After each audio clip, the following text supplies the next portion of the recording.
God bless you all. Welcome to my friendly maths channel. ఇవాళ మనం discuss చేద్దాం ఒక చాలా ఇంట్రెస్టింగ్ క్వశ్చన్. జనరల్గా ఇటువంటి క్యాలిక్యులేషన్స్ మనకి ఏ చాప్టర్లో అయినా ఎక్కడైనా మనకి ఎదురవ్వచ్చు. ఓకేనా?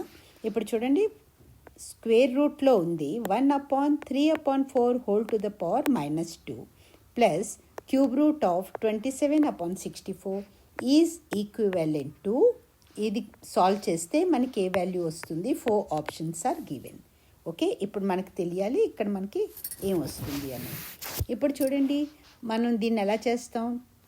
3 ఇంత పార్ట్ తీసుకుంటున్నాను నేను ఫస్ట్. ఓకేనా?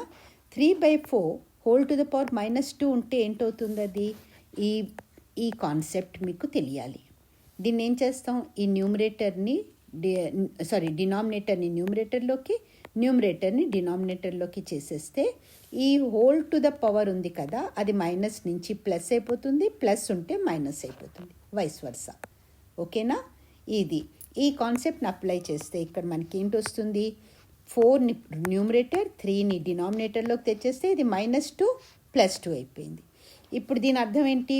4² / 3².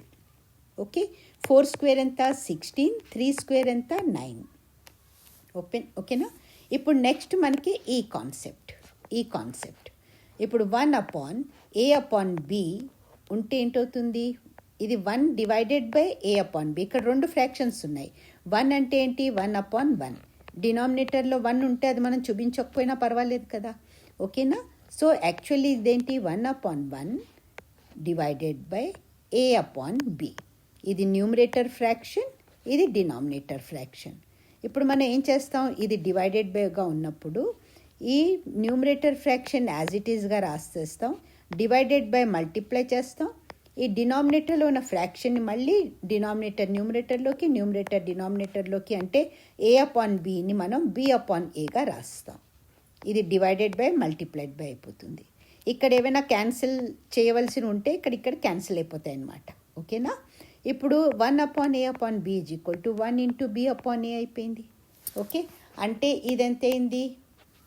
స్క్వేర్ రూట్లో 1/16/9 ఉంటే 9 న్యూమరేటర్లోకి వస్తుంది, 16 డినామినేటర్లోకి వస్తుంది. That is 9/16.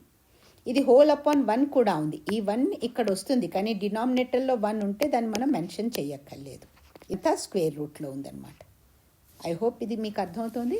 అందుకని ఇది మొత్తం అంతా ఏంటైపోతుంది?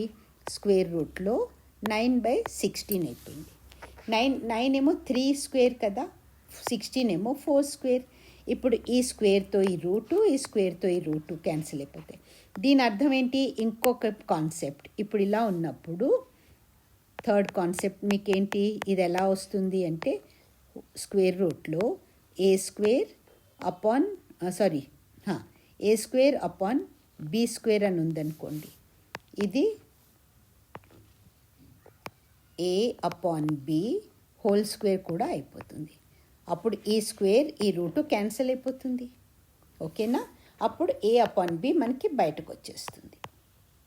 క్లియర్? అలాగే ఇప్పుడు మనం ఏం చేసాం? ఈ 3² / 4² అంటే ఏంటి? దీని అర్థం square root of 3/4 whole square. ఇప్పుడు ఈ స్క్వేర్ ఈ రూట్ క్యాన్సిల్ అయిపోయి 3/4 బయటకు వచ్చింది, 3/4 బయటకు వచ్చేసింది ఇక్కడ. ఓకేనా? ఇప్పుడు ఇది ఎంత? ఇది సాల్వ్ చేస్తే మనకి 3/4 వచ్చింది. అలాగే ఇప్పుడు మనం క్యూబ్ రూట్ చేసి చూద్దాం. ఓకే, నేను ఇంక్ చేంజ్ చేసేస్తాను. ఇప్పుడు క్యూబ్ రూట్ ఆఫ్ 27/64 ఉంది. ఓకే, ఇక్కడ మీకు squares and square roots and cubes ఇవన్నీ బాగా తెలిస్తే ఇటువంటి క్వశ్చన్స్ చాలా ఈజీ అయిపోతుంది. ఇప్పుడు ఇదేంటి? క్యూబ్ రూట్ ఆఫ్ 27 అంటే ఏంటి? 3³ అపాన్ 64 అంటే ఏంటి? 4³ చూడండి, 3 × 3 × 3 27 వస్తుంది. 3 3s are 9, 3s are 27. ఓకేనా? 4³ అంటే 4 × 4 × 4, 4 4s are 16, 16 4s are 64. Right everyone? ఇప్పుడు ఏమవుతుంది? ఈ క్యూబ్ తోటి ఈ క్యూబ్ రూట్ క్యాన్సిల్ అయిపోతుంది, ఈ క్యూబ్తో ఈ క్యూబ్ రూట్ క్యాన్సిల్ అయిపోయి ఇక్కడ కూడా 3/4 బయటకు వచ్చేసింది. Right everyone? That is equal to 3/4. ఇప్పుడు దీని ప్లేస్లో మనం 3/4 వచ్చింది కదా, ఇక్కడ 3/4 వచ్చింది. అలాగే ఇది సాల్వ్ చేసినా మనకి 3/4 వచ్చింది. ఇప్పుడు ఈ రెండింటి ప్లేస్లో మనం ఈ వాల్యూస్ పుటప్ చేస్తే 3/4 అపాన్ 3/4 ప్లస్ 3/4 అయిపోతుంది. ఓకే, డినామినేటర్ సేమ్గా ఉన్నప్పుడు మనం న్యూమరేటర్స్ డైరెక్ట్గా యాడ్ చేసేయచ్చు. That is equal to 3 + 3 LCM 4 కదా, రెండింటిది ఎల్సిఎం 4 ఉంది. So that is equal to 6/4. 6/4 అంటే మీరు 2తో క్యాన్సిల్ చేస్తే 2 2s are 4, 2 3s are 6, right? So that is equal to 3/2. Therefore, which option is correct? Option D is correct. ఈ video మీకు useful అనిపించి బాగా అర్థమైపోతే ప్లీజ్ దీన్ని లైక్ చేయండి. ఇంకా మీ ఫ్రెండ్స్ దాకా కూడా దీన్ని షేర్ చేసేయండి. ఒకవేళ ఛానల్ మీరు సబ్స్క్రైబ్ చేసుకోకపోతే సబ్స్క్రైబ్ చేసుకోండి. Thanks a lot for watching. All the very best.